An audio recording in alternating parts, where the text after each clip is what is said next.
Después de la Segunda Guerra Mundial, y al ver que los estados modernos eran insuficientes en la defensa de los intereses de las clases dominantes, el sistema se vio en la necesidad de crear organismos supranacionales con el fin de llenar ese vacío. De esa manera nacieron las diferentes instituciones internacionales que hoy dominan el mundo, muchas de las cuales no tienen más legitimidad que haber sido propuestas por las grandes potencias. Tal es el caso del Tribunal Penal Internacional para la Ex-Yugoslavia, o ICTY, por sus siglas en inglés, creado por el Consejo de Seguridad de las Naciones Unidas, pero que rápidamente adoptó una posición sesgada pro-occidental en contra de los serbios, que en ese entonces eran los legítimos herederos de Yugoslavia.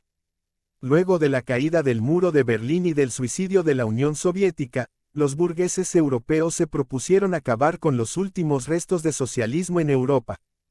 Por lo tanto, tenían que ir a por Yugoslavia. No les bastó con provocar una guerra civil en el país, azuzando los nacionalismos de las diferentes etnias que lo componían. Había que destruirlo todo, desaparecer físicamente lo que quedaba de Yugoslavia, incluidos sus habitantes.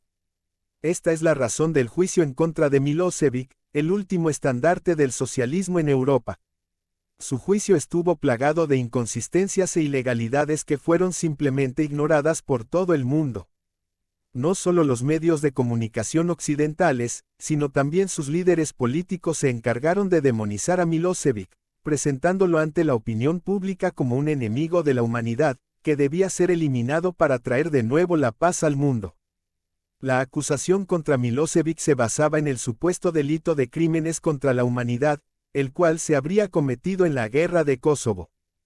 Tal acusación se fundamentaba en un supuesto documento oficial de las autoridades yugoslavas, difundido por medios occidentales, donde se relataba con precisión un plan de limpieza étnica contra los albaneses de Kosovo, llamado Operation Horseshoe. Tiempo después se demostró que tal documento era falso, pues ni siquiera contenía firma o sello alguno que lo convalidara. Sin embargo, Louise Arbour, la fiscal del Tribunal Penal Internacional para la Ex-Yugoslavia, no dudó ni un segundo en aceptar dicho documento como evidencia. La justicia había hecho su parte, ahora le tocaba entrar en acción a los medios de comunicación. Estos se abocaron en una guerra mediática en contra de Serbia, valiéndose de reportajes y noticias falsas, que luego eran reproducidas en los discursos de los líderes occidentales. Así, se llegó a decir que los serbios, luego de supuestamente haber asesinado a miles de albaneses, se dedicaron a quemar sus restos en incineradores, con la intención de ocultar sus crímenes de guerra.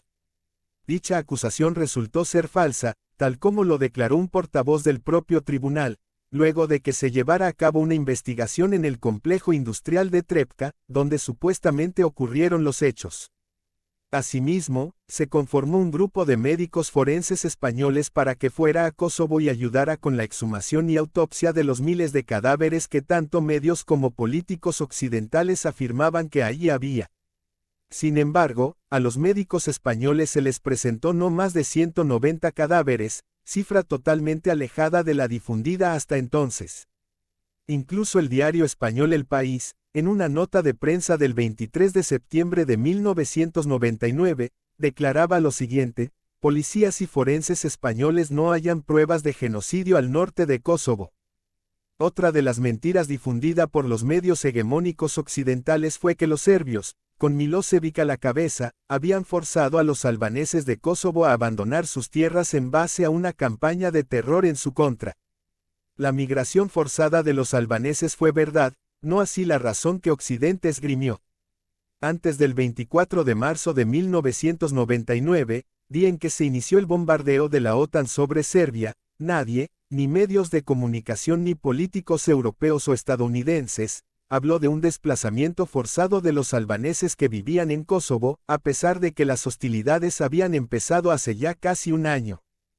Paradójicamente, solo cuando el Ejército de Liberación de Kosovo, KLA, por sus siglas en inglés, recrudeció su ofensiva, y la OTAN empezó a tomar parte en el conflicto, empezaron a surgir noticias sobre la migración masiva de los albano-kosovares hacia diferentes partes de Europa.